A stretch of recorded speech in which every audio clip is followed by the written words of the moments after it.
I never thought the sound of rain could feel so much like a funeral dirge. It was my 45th birthday, and the storm outside my window was nothing compared to the one about to break inside my own home. I stood in the kitchen, the last slice of a store-bought cake on a plate before me, the single candle long since extinguished. I was waiting for my husband, David. He was late. Again. But this time felt different. The air in our beautiful, spacious house was thick with a silence I couldn't name. I traced the pattern on the marble countertop, a surface ID polished 1,000 times, and wondered when this house had stopped feeling like a home and started feeling like a beautifully decorated cage. The front door clicked open. My heart, foolish thing that it was, gave a little leap. But it wasn't David. It was my sister, Clara, her coat dripping onto the hardwood floor. Her face was pale, her eyes wide with a drama I knew all too well. "Anya," she breathed, rushing toward me. "I didn't know if you'd heard. I came as soon as I could." "Heard what?" I asked, my hand freezing on the counter. "Clara, what is wrong?" She looked at me with an expression of such profound, rehearsed pity that my blood ran cold. "It has David. He's gone, Anya." The world tilted. "Gone? What do you mean, gone? An accident?" "No," she whispered, placing a hand over mine. It felt cold. "He left. He took everything. The accounts, the investments, everything. He emptied them out and he's gone." I stared at her, unable to process the words. It wasn't possible. David and I had built our life together for 20 years. We had a daughter, Maya. This was our life. "That's not funny, Clara," I said, my voice trembling. "It's not a joke," she said, her tone hardening slightly. "He came to me and Mark last week. He told us everything. He said he couldn't live this lie anymore. That he'd met someone else, a younger woman. He's been planning this for months." Each word was a physical blow. The room began to swim. I gripped the counter to stay upright. He told you last week? And you didn't tell me?" Her pitying look returned. "He made us promise, Anya. He said he needed to do it his way. He said you to be hysterical." "Hysterical?" The word echoed in the hollow space he'd left behind. My own husband and my own sister had conspired to manage my collapse. They had voted on my emotional state without me.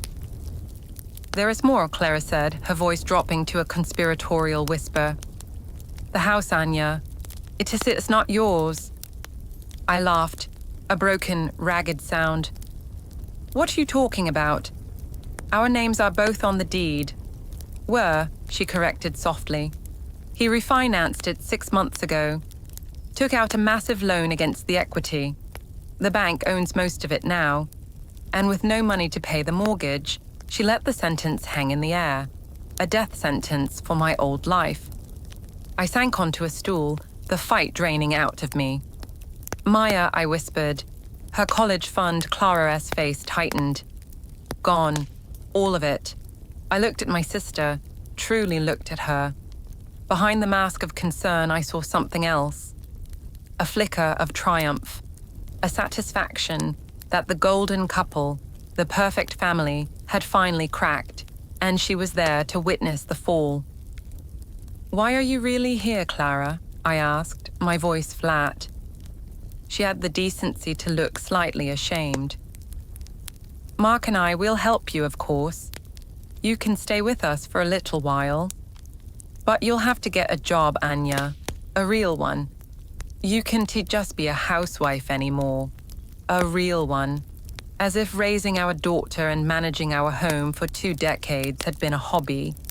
The final insult, delivered with a sister-esque smile, this empty bed.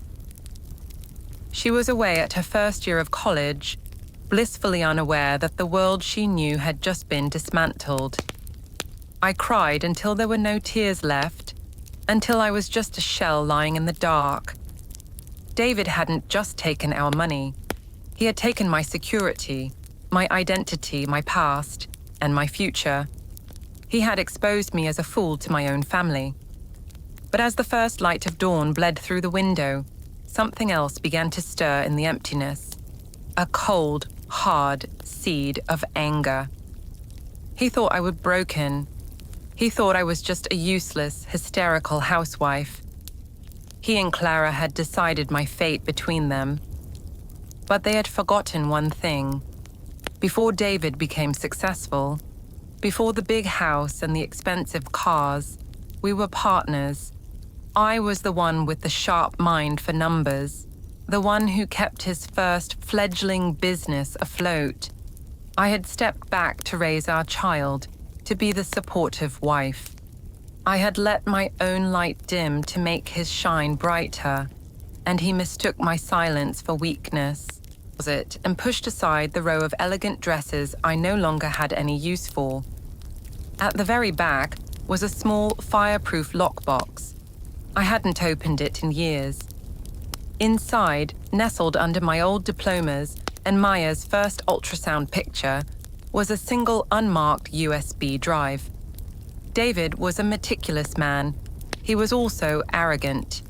He never thought I was smart enough to look for his secrets. But a year ago, I had seen a strange text flash on his phone. A name I didn't recognize, a prickle of intuition, a wife's sixth sense, had made me cautious. One night, while he was sleeping, I had copied the entire contents of his office computer onto this drive. I had never looked at it. I was too afraid of what I might find.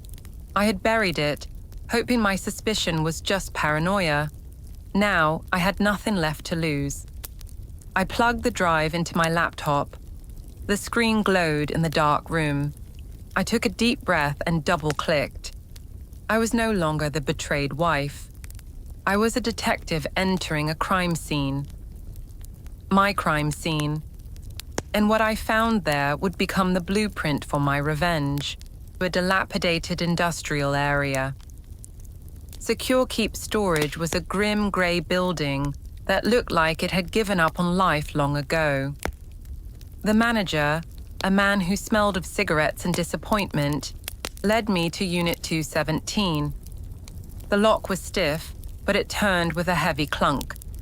I pulled up the rolling door, the sound echoing in the cavernous space. Dust motes danced in the beam of the single bare bulb I switched on, and I froze.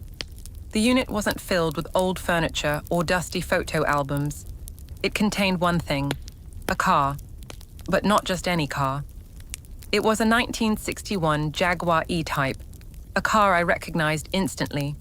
It was my father's dream car, the one he'd spent years restoring in our garage, the one he said he would never, ever sell. It was covered in a fine layer of dust, but even in the dim light, I could see the deep royal blue paint was immaculate. The chrome gleamed. It was a masterpiece. Taped to the steering wheel was another envelope, addressed to me in my father's hand. With trembling fingers, I opened it. My dearest Anya, if you are reading this, then things have gone wrong, as I always feared they might. I never trusted David. There was a coldness in him, an ambition that left no room for love. But you loved him, and I would never come between my daughter and her happiness. This car was my pride and joy, but it is also your insurance policy. I had it appraised last year. It is worth over $300,000. The title is clean, in your name only. No one knows about it, not even Clara. Take it, sell it, use the money to start again. You have your mother's strength, Anya, even if you've forgotten it. Be strong now. All my love, always, Dad. I leaned against the cool, smooth flank of the car, the letter pressed to my chest, and for the first time since this nightmare began, I cried tears of something other than despair. I cried from the overwhelming force of a father's love. a love that had protected me long after he was gone. He had seen what I refused to see. He had given me a weapon when I had none. I wasn't powerless anymore. I had the blueprint of their betrayal on a USB drive. And now, I had the resources to fund my war. I closed the storage unit, the lock clicking shut with a sound of finality. The old Anya, the betrayed wife, the helpless sister, was left behind in that dusty space. The woman who walked out into the grey afternoon light had a new identity. I was no longer a victim. I was a strategist. And my revenge would be so much more than emotional. It would be financial. It would be legal. It would be absolute. I would take from them what they valued most. Not just their money, but their reputations, their sense of control. I would make them feel the same powerlessness they had so casually inflicted upon me.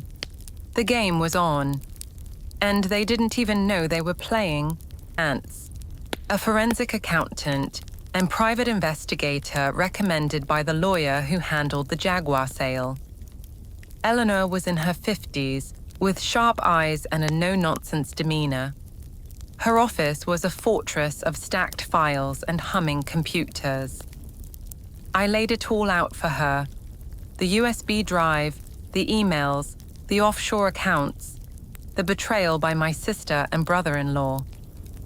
Eleanor listened without interruption, her fingers steepled under her chin. When I finished, she was silent for a long moment. "This is extensive," she said finally, "and cold.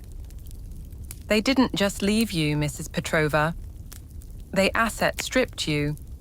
They treated you like a bankrupt company to be liquidated." "I know," I said, my voice steady. "I want to know everything. Every shell company, every transaction, every dirty secret. I want to build a case so airtight they won't be able to breathe." A slow smile spread across Eleanor's face. "I like you. Most clients come to me crying. You came to me with a battle plan.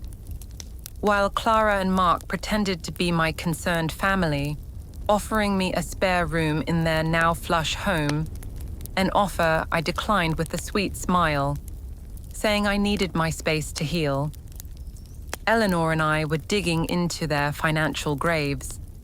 We discovered that Mark S. construction company, Markovit Builders, was not just saved by David S. theft, it was expanding. They had just won a multi-million-dollar contract to build a new community center, a contract based on falsified financial statements showing liquidity they didn't have until they stole my money. We found the apartment David was living in Zurich, paid for by consulting fees from Markovich Holdings. We found receipts for expensive jewelry, for luxury hotel stays, all funded by my life, my security, my daughter's future. But the most devastating find was yet to come. Eleanor called me late one night. "Anya, I found something else in David's old emails. A deleted folder he thought was erased permanently. It has correspondence with a man named Klaus Richter." The name meant nothing to me. "Richter is a developer," Eleanor explained, her voice tense with excitement. "A ruthless one. There are emails here they're replanning to buy up the land around the proposed new highway extension. David was using the stolen funds as seed capital. It has a huge deal, Anya. If it goes through, the profit would be in the tens of millions." My heart hammered against my ribs. He hadn't just stolen to save Mark's company. He had stolen to make himself a king. He was using my money to build a new empire, with my sister and her husband as his loyal court. "There's a problem, though," Eleanor continued. "The deal is contingent on the community center project going through for Markovich Builders. It airs what gives David and Mark the credibility to be taken seriously by Richter. The two schemes are intertwined. If one fails, the other collapses. A slow, cold smile spread across my face. I was looking at the architecture of their entire scheme, and I had just found the keystone. So, I said softly, we don't just knock down one wall, we collapse the whole structure. All cruel correspondence between David and Mark. Mark, she'll never figure it out. She is too busy arranging flowers and planning dinner parties. David, just keep Clara in line. Make sure she plays the concerned sister. Anya will be too embarrassed to question her. And the final one, sent the morning of my birthday. David, it is done. The last transfer is complete. I am on the 3 p.m. flight to Zurich. You handle the fallout with Anya. Remember, she is emotional. She'll believe whatever you tell her. The fallout, that is what I was. A problem to be managed. A mess to be cleaned up. I stood up from the laptop, my body trembling not with sadness, but with a pure, undiluted rage. I looked at my reflection in the dark screen. The woman staring back had hollow cheeks and shadows under her eyes, but her gaze was sharp, clear. The haze of grief had burned away, leaving behind a crystalline purpose. They thought I was emotional. They thought I was weak. They had no idea what I was capable of. I began phase 2, the psychological war. I started a blog. I called it the Phoenix Diary. It was a chronicle of a woman starting over after a devastating betrayal. I wrote about the pain, the shock, the struggle to find a job in my 40s. I wrote about the kindness of strangers and the importance of sisterhood. I never used real names, but I poured my emotions onto the page. Anya, I read your blog, she said over the phone, her voice dripping with condescending concern. It is so brave of you to put yourself out there. But are you sure it is wise? People might talk. Let them talk, Clara, I said, injecting a note of fragile bravery into my voice. Writing is my therapy. It says helping me heal. What I didn't tell her was that the blog was a performance, a carefully crafted character. The world saw a vulnerable, healing woman. They saw a victim finding her voice. They saw a phoenix rising from the ashes. They didn't see the general preparing for battle. I was building a narrative, a story of a wronged woman that the world would sympathize with. When the time came for the truth to explode, the court of public opinion would already be on my side. Clara and Mark would not just be criminals, they would be monsters who preyed on this brave, recovering soul. Months passed. The community center project broke ground. There were articles in the local paper featuring Mark, the visionary developer, and his beautiful wife, Clara, talking about their commitment to the community. I clipped the article and pinned it to my wall, a reminder. David was still in Zurich, presumably living the high life. We tracked his communications. He was growing impatient, pressing Mark for updates, eager for his big payoff. The trap was set, the bait was taken. All that was left was to wait for the perfect moment to spring it. Then, I received a message. It was from my daughter, Maya. Mum, I am coming home for spring break. Can't wait to see you. Aunt Clara says you've been so strong. I'm so proud of you. I read the message and my resolve almost shattered. Maya, my bright, beautiful daughter, she was the one truly innocent person in all of this. She adored her aunt and uncle. She still asked about her father, her heartbreak and confusion a constant ache in my own heart. I had protected her from the truth so far, telling her only that her father and I had separated and there were complicated financial issues. But the storm was coming, and when it hit, it would shatter her world all over again. I had to choose, protect my daughter from the painful truth a little while longer, or risk her being caught in the crossfire of my revenge. I looked at the newspaper clipping of Mark and Clara, their smiling faces full of arrogant triumph. I made my choice. The war would proceed. Some scars are necessary to cut out a cancer. Maya would be hurt, but she would heal, and she would learn a valuable lesson about the price of betrayal and the strength it takes to face it. I typed a reply to my daughter. "Can't he wait to see you, my love? We have a lot to talk about." The final act was about to begin. A charity event that was the highlight of our town's social calendar dawned bright and clear. It was the very same event where, a year earlier, David and I had been the picture of marital bliss, smiling and dancing while he was secretly plotting my destruction. This year I went alone. I wore a simple, elegant black dress, no jewelry. My hair was pulled back. I looked like what I was, a woman in mourning, but with a spine of steel. I could feel the whispers as I entered the ballroom. "There's Anya Petrova, so brave. Did you hear what her husband did?" And her own sister. My blog had done its work. I was the community's tragic heroine, Clara and Mark holding court. Clara was wearing a new, shockingly expensive emerald necklace. My emerald necklace, I thought. The one David had bought me for our 20th anniversary. The one I'd assumed he'd taken with him. She had the audacity to wear it in public. They saw me. Clara's smile tightened. Mark gave me a patronizing nod. They thought I was there to show my face, to prove I wasn't broken. They had no idea I was there to detonate a bomb. The evening dragged on. Speeches were made.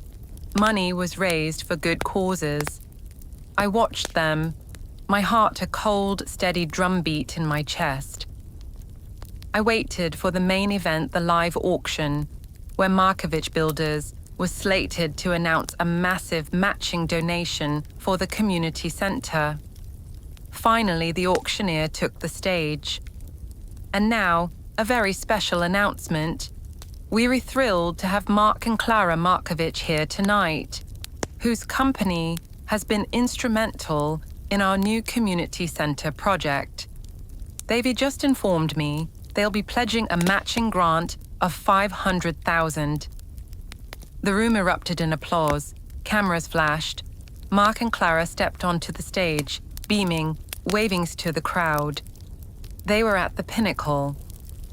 This was their moment of ultimate validation. It was time, calmly toward the stage.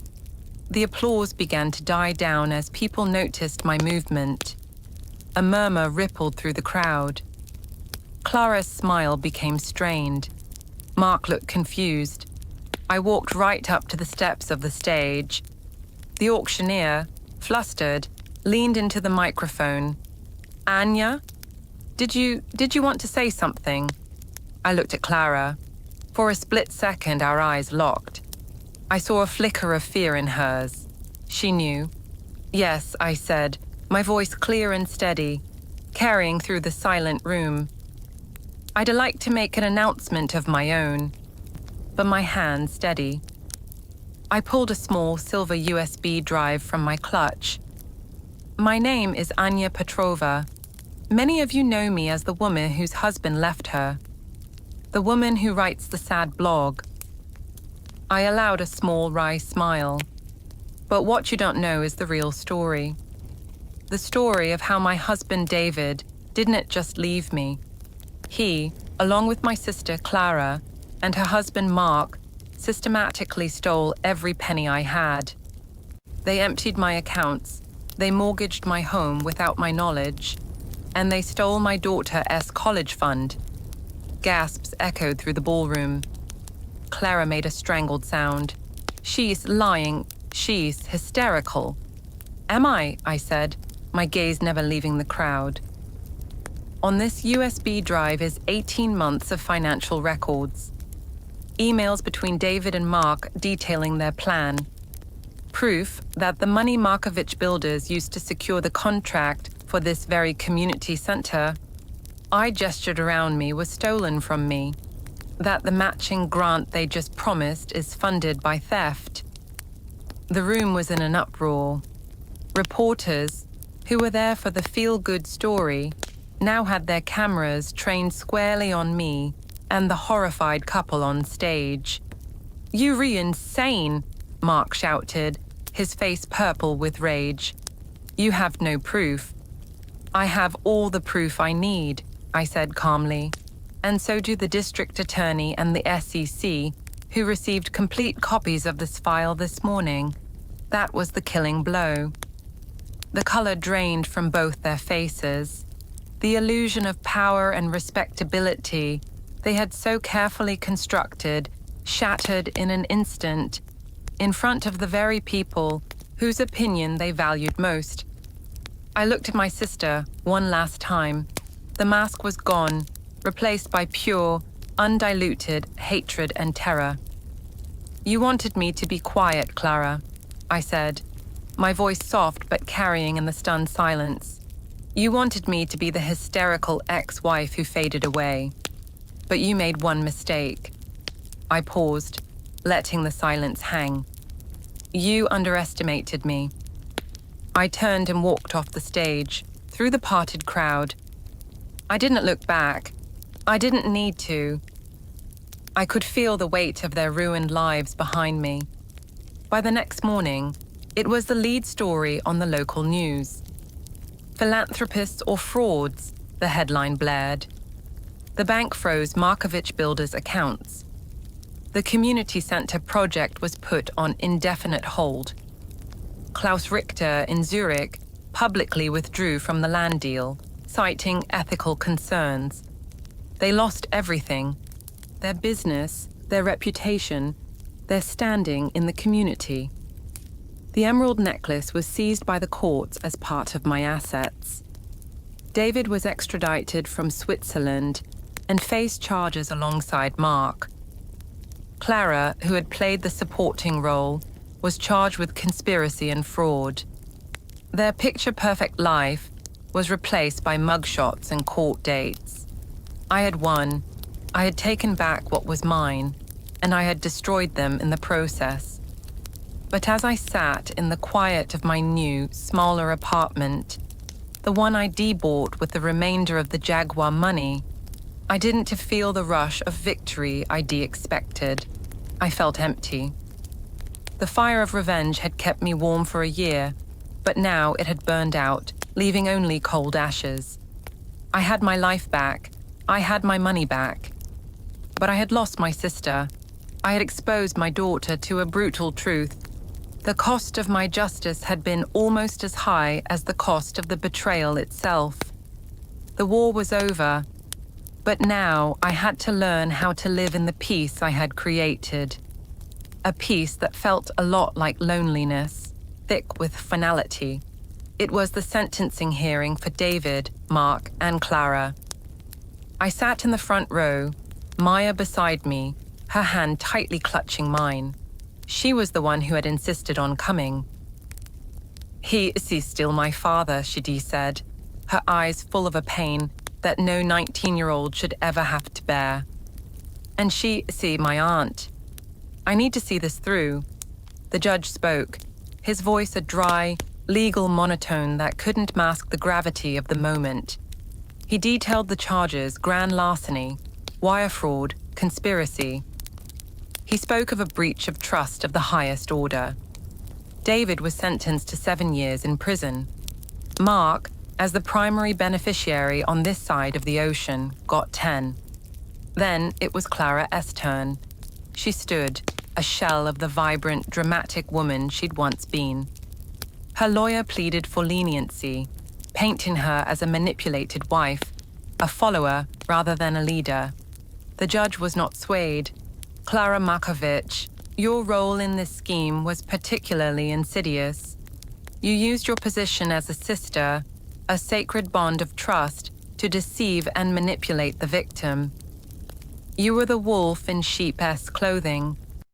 He sentenced her to 3 years in a minimum security prison. As the bailiffs led them away, David glanced back at me. There was no anger left in his eyes, only a hollow regret. Mark refused to look at anyone, but Clara, she stopped directly in front of me. Her eyes, red-rimmed and desperate, bored into mine. "Are you happy now, Anya?" she whispered, her voice cracking. "You destroyed your own family. Was it worth it?" I held her gaze, my own heart a tumult of conflicting emotions. Pity, anger, sorrow. "You destroyed it first, Clara," I said, my voice low but steady. "I just stopped you from getting away with it." She was led away, and the door closed behind her with a soft, definitive thud. The fight was truly over. Stillness settled over my life. The reporters stopped calling. The blog, the Phoenix Diary, which had served its purpose, was quietly taken down. I used the recovered funds to pay off the mortgage on our old house and sell it, freeing myself from that ghost. I put the rest, including every penny recovered from the failed schemes, into a secure trust for Maya. I started a small business consultancy, using the sharp financial mind I'd let languish for 20 years. It was slow, humble work, but it was mine. One rainy afternoon, I was cleaning out the last of my things from the old house when the doorbell rang. It was a courier with a registered letter. It was from Clara from the prison. With trembling hands, I opened it. It wasn't a plea for forgiveness or a string of accusations. It was a confession. "Anya, there are no guards here to perform for, no one to lie to. So I will write the truth. I was jealous of you. My whole life. You were always the beautiful one. The one who married the successful man. The one with the perfect life. When David came to us with his plan, it felt intoxicating. For once, I would have the power. I would have the money. I would be the one on top. I told myself you were spoiled, that you didn't appreciate what you had. I convinced myself you deserved it. I was wrong. I was cruel and small and pathetic. I don't expect you to forgive me. I don't deserve it. But I needed you to know that the fault was always in me, not in you. You were a good sister. I was the one who failed." Clara, I folded the letter, the paper damp from the tears I hadn't realized I was shedding. It didn't bring closure. It was just another piece of the wreckage. But it was an honest one, from college for the summer. We were in the kitchen of my small apartment, making dinner together, a new tradition we'd started. The silence between us was comfortable now, not heavy. "Mom," she said, chopping vegetables with a focus she'd never had before. "I've been thinking about what happened." I held my breath, waiting for the anger, the blame for tearing her family apart. "I am proud of you," she said, looking up at me, her eyes clear and strong. "What they did was horrible. And you didn't just lie down and take it. You fought back. You showed me that no one gets to decide your story for you. Not even the people who are supposed to love you." Her words washed over me, a balm on a wound I thought would never heal. In seeking revenge, I had feared I had failed as a mother. But in her eyes, I saw that I had given her a different lesson. The lesson of resilience. The revenge itself had been empty. It had not filled the hole they left behind. But the journey to get there, it had forced me to rediscover my own strength. It had shown my daughter what a woman is capable of when she is cornered. It had purified my relationships, burning away the false and leaving only what was real and true. I had gone into that battle seeking to destroy them, but I had emerged having rebuilt myself, my apartment. The setting sun cast long shadows. I saw an older couple walking hand in hand, laughing about something. For the first time, the sight didn't bring a pang of bitterness or loss. It just was. I had thought David's betrayal was the end of my story, but it was just the end of a chapter. A dark, painful chapter, but one that necessary for the rest of the book to be written. I had my freedom. I had my self-respect. I had an honest, strong relationship with my daughter. And I had a future I was building with my own two hands, on my own terms. The phoenix didn't just rise from the ashes for show. It rose because it had to. It rose because the fire, for all its destruction, had also cleansed. And in the clear light of the new day, the world looked different. It looked real. It looked like mine. A smile on my face. The past was a shadow, but the future was waiting. And for the first time in a very long time, I was eager to see what it held. Betrayal by those closest to you doesn't just break your heart. It shatters your mirror. It forces you to see a reflection you don't recognize, a victim, a fool, a shadow. Revenge might feel like the only way to glue those pieces back together, to force the world to see the reflection you want them to see. But true strength isn't found in the explosion of payback. It's found in the quiet, painstaking work of gathering those broken shards and assembling a new mosaic. A mosaic that tells a story, not of what was done to you, but of who you became despite it. The most powerful revenge is not the ruin of your enemies, but the rediscovery of yourself. It's living a life so full of purpose and peace that the betrayal becomes nothing more than a footnote in the story of your resilience. In the end, the justice that matters most is the one you make for yourself, not in a courtroom, but in the quiet of your own soul.